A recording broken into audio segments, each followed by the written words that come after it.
Our second speaker is Ms. Yewande Senbore. She will be speaking on technology and the law.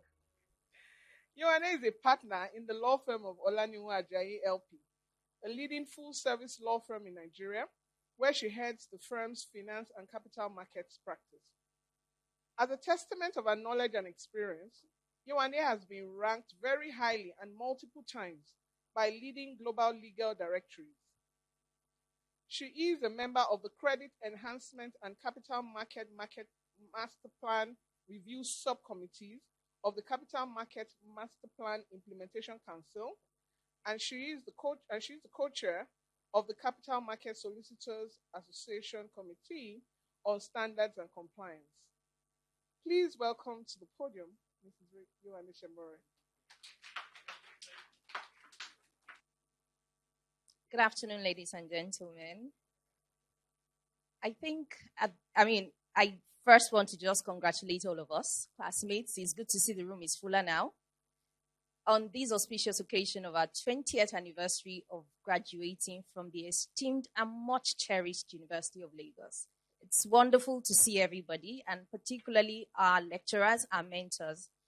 I find it a huge honor and privilege to be invited to speak on this occasion. And interestingly, in coming up with a topic for my speech or my paper today, I looked at the theme for the symposium, which is about advancement in the legal profession, advancement in law. And I thought, what more can I talk about? And decided to touch on technology and the law. Interestingly, when I started my career at Olaniwun Ajayi, part of the interview process required me to make a presentation. And I remembered that at that time, the topic I chose was actually the use of technology as a research tool. Needless to say, I was taken, and I am a partner in that institution today. That being said, it's been some nearly 20 years since that happened. That topic is still relevant, quite pertinent. And I haven't chosen it because it's a trend. I've chosen it because it is a topic that each and every one of us encounters on our day-to-day. But more importantly, and I like the fact that the session today started with Dr. Udovia's presentation, because that paper sets the tone for where we're headed and where we need to be. The need to move away from the traditional way of rendering our services as legal practitioners and the traditional way of viewing the profession itself. And that's what I'll be talking about today. Okay, sorry, I didn't realize the people were there. Okay. So in talking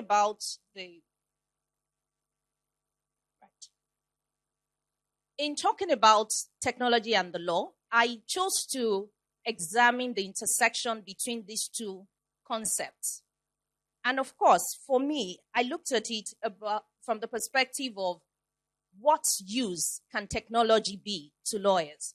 And how do we as legal practitioners equip ourselves to take advantage of some of the things that Dr. Udofia has mentioned, the demystifying of the legal profession, the fact that the legal profession is no longer a box or brick and mortar profession, but it has transcended that. The world has become closed in. It's become a global village. And whether we like it or not, we cannot hold on to the values, the standards that we were used to, the ones that we thought was the be-all and end-all of rendering legal profession. We have to move with the times and learn how to equip ourselves to take advantage of this technology. So on the screen, I took out an extract there. In terms of the symbiotic relationship that we all know has existed between the law and human activities. I remember that Professor Bilade, in our first year, I believe, one of the key things we learned was the intersection between law and society. Someone talked about Professor Adeyemi.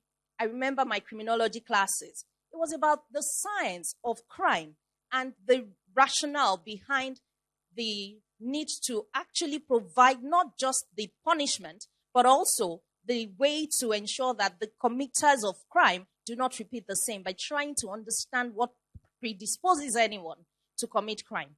And so we find science being introduced into law in various forms. right from the need to create new resources, tools, and devices for improving the living conditions of men, also to the regulation of various human activities by way of legislation.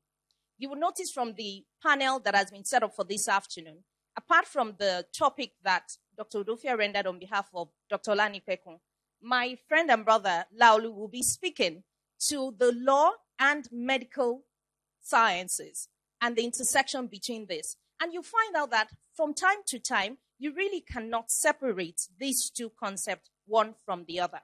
And so in looking at this topic, I split it into two sections. So it's a two-pronged approach I've chosen to take. And the first one is law as a regulator of technology. And what do I mean by this?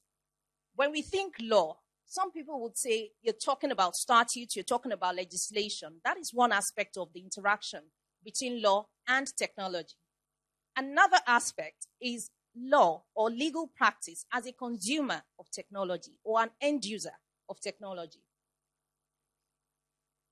In relation to law as a regulator of technology, in recent times, one of the things we've seen is that law oftentimes has to play catch-up with technology.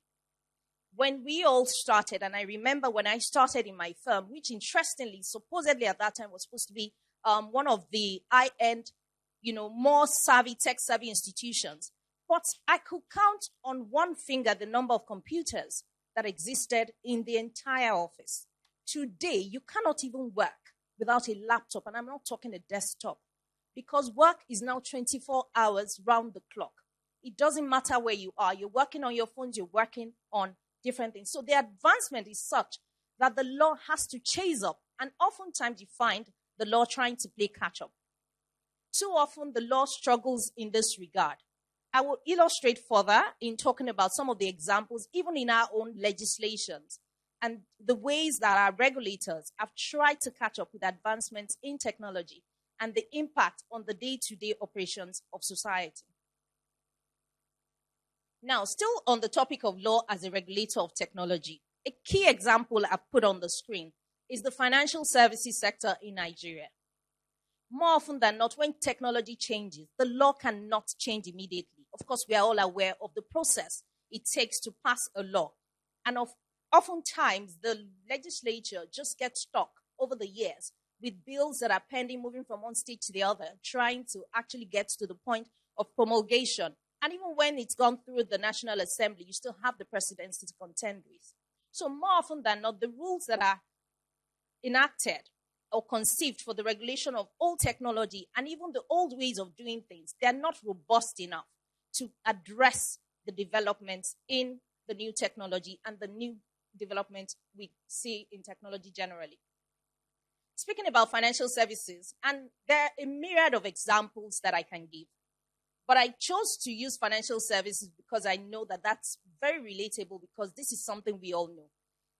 When we learned banking in the university, and I remember at the start of my career, banking was brick and mortar banking. You had to learn the rules, banker-customer relationship, all the cases that had to do with that, and the dynamics. Those were the principles. My first few cases was about checks, notices to customers, on dishonored checks, dishonored payments, requests.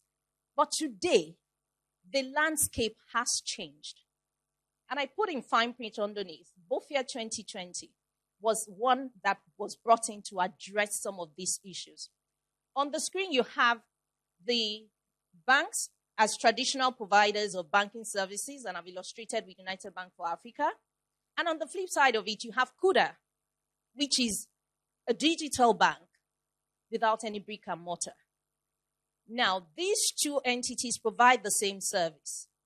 Hitherto, we all knew that you could not, by the provisions of the BOFIA 1991, you could not provide banking services in Nigeria as defined under that statute without a license, without being licensed by the CBN. However, the idea of banking was someone walking into a banking institution, taking a deposit and giving loans. That has been demystified. And just speaking about the demystification, it's not only about the law. It's not about just the legal profession. the likes of Kuda have come to show us that there are different ways of rendering financial services through the comfort of your home. So right now we are all sitting down and people are transacting businesses. And you can multitask and still get your work done. Technology has shown us that living in a city like Lagos, where moving from one point to the other becomes a headache. Journeying from one distance to the other to attend meetings of itself is a problem. But we've seen that things can be navigated. You can be here and transact and conclude million-dollar transactions without leaving the spot where you are. And that's what the likes of the digital banks have shown us. Now, Chaka is a capital market player. They're a digital capital market player. I'm sure a lot of people have heard about Bamboo also. There are quite a number of these guys in the market. When they came into the market, the regulators didn't know what to do with them. And why? This is because the law did not contemplate the manner in which these services were being provided. AfriInvest, Chapel Hill, those were the typical stockbroking outfits that provided, intermediation in the capital market. So if you wanted to buy your shares and stocks, you will open an account with a stockbroker. Today, with Chaka, Bamboo, and the rest, all you need is an app on your phone and you close your transaction. And what they've done is to show us that you don't need to be in the US to buy stocks in the US. You do not need to leave your desk to transact. Now, you have the law now chasing up to meet up with these provisions. BOFIA 2020 has tried to expand the definition of banking business to include entities that do not have a physical presence and also technology companies that are providing financial services by putting them under the concept of other financial institutions. Still on the topic, okay, I think I've gone through this. I'll just scroll quickly onto law as a consumer of technology. Listening to the first speaker, one thing that jumped at me was there's a tendency for lawyers to hold on to the old ways of doing things, which is the traditional way in which legal profession, legal services should be rendered. But whether we desire it, we like it, we resist it, it doesn't matter. The world has changed. And that is the honest truth. And it behoves every one of us to actually get on board. Because if you don't, then you'll be left behind. It talked about law as a business. Integral to law as a business is the concept and the awareness that technology will move you from just being able to do 1 or 10 to being able to do things in thousands. And that is the idea behind law as a consumer and a user of technology. Of course, the recent COVID-19 pandemic has shown all of us that there are different ways of doing things that are even stressless and better and more efficient and more productive for every one of us.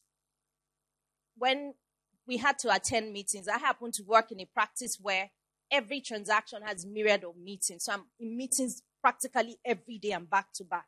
And journeying from Ikoyi to VI to Ikeja, you can't get through your meetings. But thanks to technology, I can have meetings for every hour of the day without leaving one spot. And I get 10 done in a day. I will be tired, but I'll get my work done. And that is what technology does for us. It's redefining the legal field, and both legal practitioners, whether in-house practicing lawyers, law students, and lecturers alike, every one of us have to equip ourselves to be able to adapt to this changing scenery that is brought on. Looking at the market, law is no longer the prerequisite of a few. Unfortunately, when I remember Professor Adeyemi then, he would tell us in our criminal law class that law is a distinguished profession and it's not for commoners. He used to say that. But guess what? That has been demystified. With technology, services are rendered, legal services are rendered to people across the world in a manner that is accessible. And I think that's the key thing, the accessibility. Now, we talk about financial inclusion. Legal services is also providing inclusion for people who would ordinarily not have been able to access these services. And if you look at the worth of the market, the global legal market is estimated at $788.9 billion, and that is by the end of this year, 2022.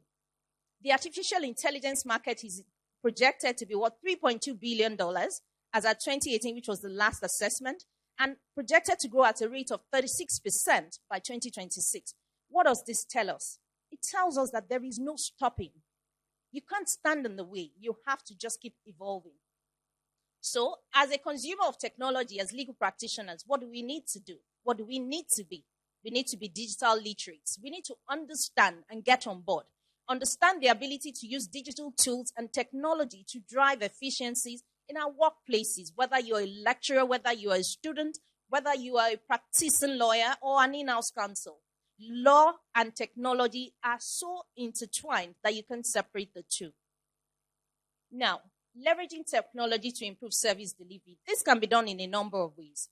Document drafting and reviewing. As I mentioned, before in the traditional way, you do 1, you do 10.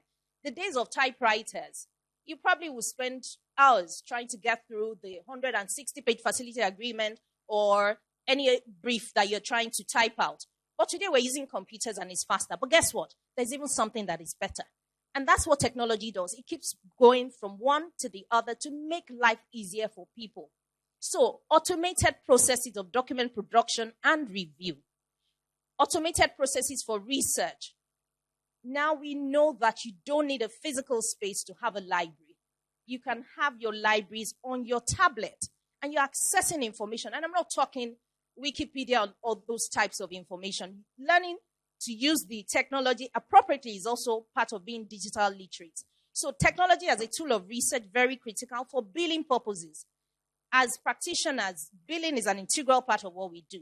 Oftentimes between the client and the practitioner, there is always this contest. No, you didn't spend enough hours on this. How did you arrive at this bill? But with digital resources, your billing is more transparent and your clients are satisfied because you can put before them how you tracked your time. It also helps you to assess your fees for transactions and for engagement. You know how many hours you spent, how much work was put in because technology is there recording what time you spend. Data management is also a key part of what we do as lawyers. We go through a lot of information. A lot of client information is put at our disposal, and we have to keep protecting them. Tools are available to us for data management, and we need to pull that together. Just running ahead very quickly, in terms of the results, the outcome of usage of technology and consuming technology, improved efficiency and productivity. I cannot talk about that much more. I have done enough of that. Optimized and happier workforce. Trust me, your workers will feel better when you leverage technology. It is called working smarter and not harder. Transparency, engendering client trust. I just discussed that in relation to billing. Cross-border service provision, making you accessible to clients across different parts of the world and earning your income in other currencies other than the Nigerian currency. Thank you so much for your time.